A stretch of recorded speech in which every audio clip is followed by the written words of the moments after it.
श्रद्धालुओं, जय श्री कृष्ण, जय श्री राम, जय श्री राधे राधे, जय श्री महाकाली।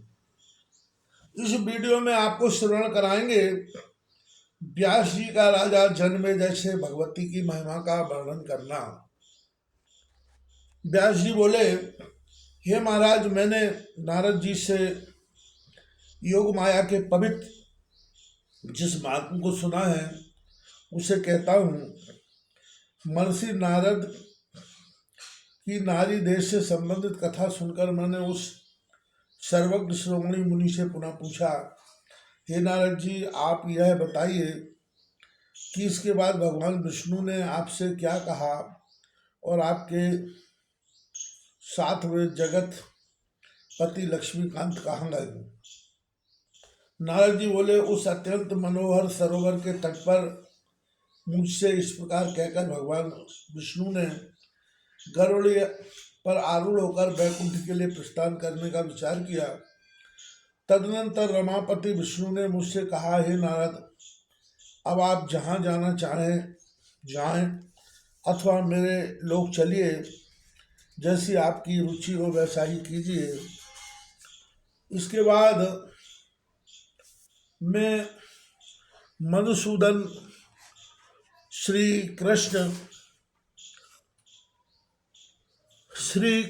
कृष्ण विष्णु से आज्ञा लेकर ब्रह्मलोक चला गया। गरुड़ासन होकर वे देवेश भगवान श्री विष्णु मुझे आदेश देकर उसी क्षण आनंद से शीघ्र वैकुंठ चले गए। तत्पश्चात श्री विष्णु के चले जाने पर समस्त परम अद्भुत तथा दुखों के संबंध में विचार करता हुआ मैं अपने पिता ब्रह्मा जी के भवन पर जा पहुंचा। वहां पहुंचकर पिताजी को प्रणाम करके जब ही मैं उनके सामने खड़ा हुआ, तभी उन्होंने मुझे चिंता से व्यग्र देखकर पूछा। ब्रह्मा जी बोले, हे महाभाग, आप कहाँ गए थे? हे सुत, आप क्यों इतने घबराए हुए हैं? आपका इस चित्त समय, हे मुनिश्रेष्ठ, स्वस्थ नहीं दिखाई पड़ रहा है। क्या किसी ने आपको धोखे में डाल दिया है अथवा आपने कोई आश्चर्यजनक दृश्य देखा है? हे पुत्र, आज मैं आपको उदास तथा विवेक से कुंठित क्यों देख रहा हूँ? नारद जी बोले, पिताजी, ब्रह्मा ने ऐसा पूछने पर मैंने आसन पर बैठकर माया के प्रभाव से उत्पन्न अपना संपूर्ण वृत्तांत उनसे कहा है। पिताजी, महान शक्तिशाली विष्णु ने मुझे ठग लिया था। बहुत वर्षों तक मैं स्त्री रूप धारण किए रहा और मैंने पुत्र शोक जनित भीषण दुख का अनुभव किया। तत्पश्चात उन्होंने ही अपने मृतमय मधुर वचन से मुझे समझाया और पुनः सरोवर में स्नान करके मैं पुरुष रूप नारद हो गया। हे ब्रह्मन, उस समय मुझे जो मोह हो गया था उसका क्या कारण है? उस समय मेरा पूर्व ज्ञान विस्मृत हो गया था और मैं शीघ्र ही उन राजा तालध्वज में पूर्ण रूप से अनुरक्त हो गया। मैं माया के इस बल को, दुर्लभ ज्ञान को हानि करने वाला तथा मोह को बिल्कुल जड़ मानता हूँ। जग देखा सारा भूल भुलैयों का तमाशा, चेतन अंश लिपट जय रज में, गर्भ रहो 9 मास। जन्मत आई घेर ले माया, डाला अपना पासा, गुण अवगुण सांग विधि ने रचा जगत इतिहास। उत्तम वस्तु रक्षण हेतु ठक मंद वस्तु को ढांसा, जैसे गिरी नारियल ऊपर मजबूत खोपड़ खासा। अमरस ऊपर कठुआ छिलकर उतरे तब ही चौसर, अज्ञानी बल कलह चूस रहे रस, पीवे चतुर हुलासा। बबे बबूर चहे अमरस फलिए झूठी जग आशा, चेतन गुण अंदर ठग राखे माया करे किलाशा। माया हटे बाहरी से तब चेतन को प्रकाशा, जड़ आसक्ति हटे तभी प्रिय नाम होए पिपाशा। देवी माया देवी नाम गाय गुण जिभ्या, फिर पाए अगर पुरवाशा। आवागमन मिटे जग नर का, नाम रटे प्रतिश्वासा। जग देखा हमारा भूल भुलैयों का तमाशा। देवी नाम ही तारे जग से, कलमल कर दे नौशा। ज्ञान भक्ति वैराग्य हुए रुचि, नाम अदल विश्वासा। सकल वस्तु जग नाशवान, रति नाम से दे अडोसा। जड़ में रति सफल चहे जीवन, फंस रहे झूठे झांसा। जग देखा सारा भूल भुलैयों का तमाशा। नारद जी कहते हैं कि मैंने इस जग में शुभ तथा अशुभ परिस्थितियों का अनुभव किया तथा सम्यक प्रकार से उनके विषय में जाना। हे तात, आपने उस माया को कैसे जीता है, यह उपाय मुझे भी बताइए। ब्रह्मा जी बोले, सभी देवता मुनि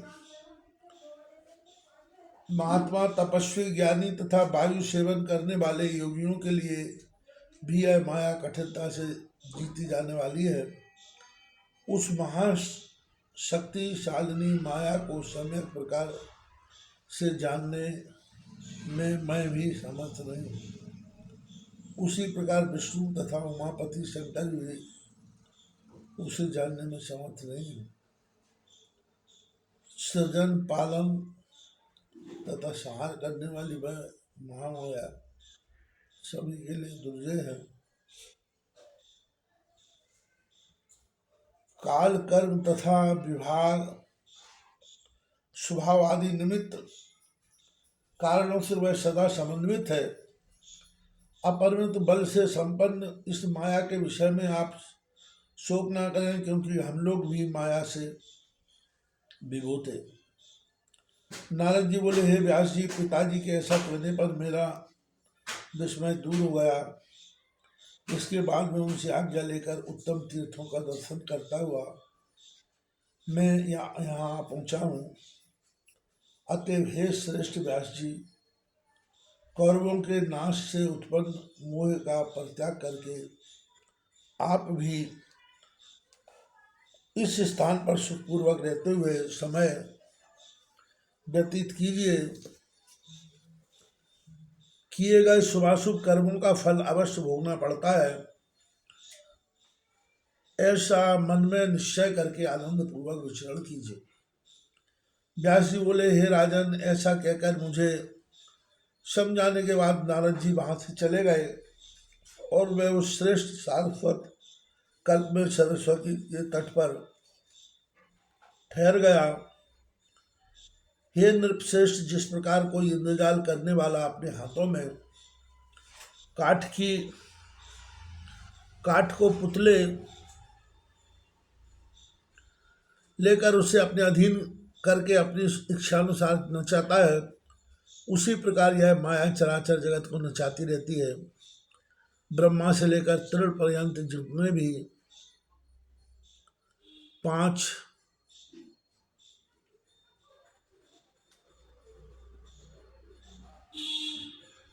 इंद्रियों से संबंध रखने वाले देवता, मानव तथा दानव हैं, वे सभी मन तथा चित्त का अनुसरण करते हैं। सत्व, रज तथा तम, ये 3 गुण ही सभी कार्यों के सबका कारण होते हैं। यह निश्चित है कि कोई भी कार्य किसी न किसी कारण से अवश्य संबंध रहता है। माया से उत्पन्न हुए ये तीनों गुण भिन्न भिन्न स्वभाव वाले होते हैं, क्योंकि ये तीनों गुण क्रमशः शांत, घोर तथा मूढ़ा भेदानुसार 3 प्रकार के होते हैं। इन तीनों गुणों में सदा युक्त रहने वाला प्राणी इन गुणों से विहीन कैसे रह सकता है। जिस प्रकार संसार में जंतु विहीन वस्तु की सत्ता नहीं हो सकती, उसी प्रकार तीनों गुणों से रहित प्राणी की सत्ता नहीं हो सकती। यह पूर्ण रूपेण निश्चित है। यहाँ तक कि ब्रह्मा विष्णु और महेश तीनों भी इन गुणों से के आश्रित रहते हैं। जब ब्रह्मा सत्गुण में स्थित रहते हैं तब वे शांत समाधिस्थ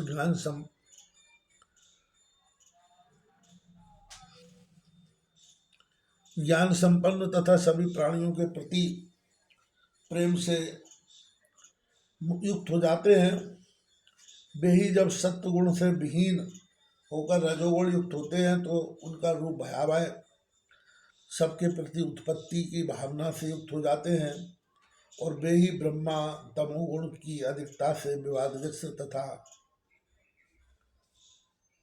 मूढ़ हो जाते हैं, इसमें संशय नहीं है। सदा सत्व गुण से स्थित रहने वाले विष्णु इसी गुण के कारण शांत, प्रीतिमान तथा ज्ञान संपन्न रहते हैं। वे ही जब रजोगुण की अधिकता के कारण अप्रीति से युक्त हो जाते हैं और तमोगुण के अधीन होकर घोर रूप हो जाते हैं, इसी प्रकार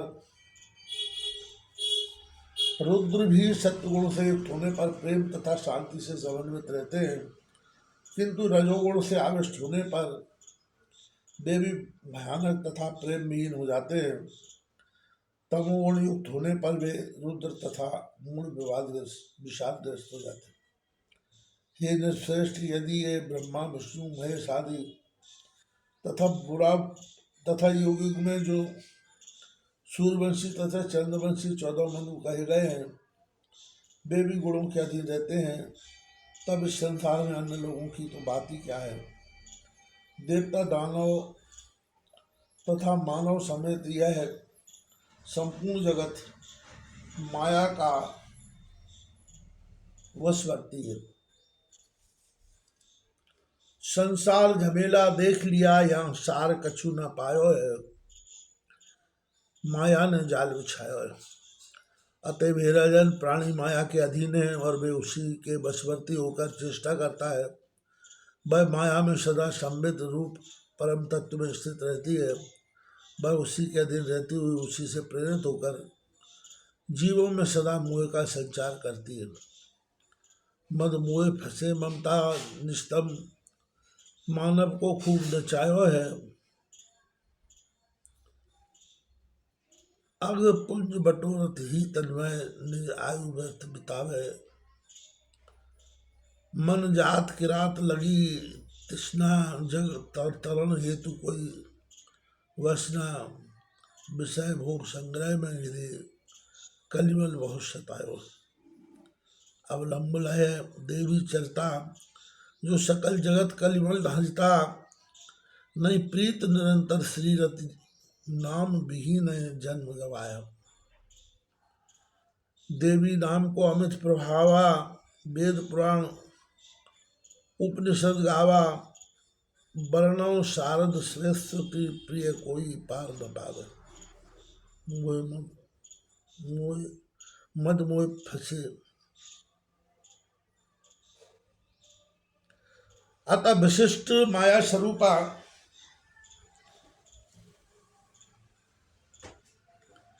प्रज्ञामयी परमेश्वरी माया की अधिष्ठात्री सच्चिदानंद रूपिणी भगवती जगदम्बा का ध्यान, पूजन, बंधन तथा जप करना चाहिए। इससे वे भगवती प्राणी पर दया करके उसे मुक्त कर देती है और अपनी अनुभूति कराकर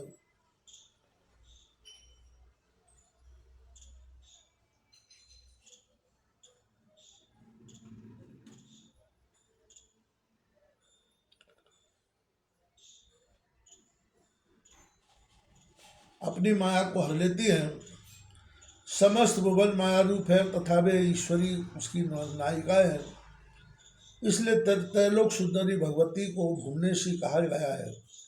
वे पृथ्वी पते यदि उन भगवती के रूप में चित्त सदा असत्य हो जाए तो सत असत स्वरूपा माया अपना क्या प्रभाव डाल सकती है।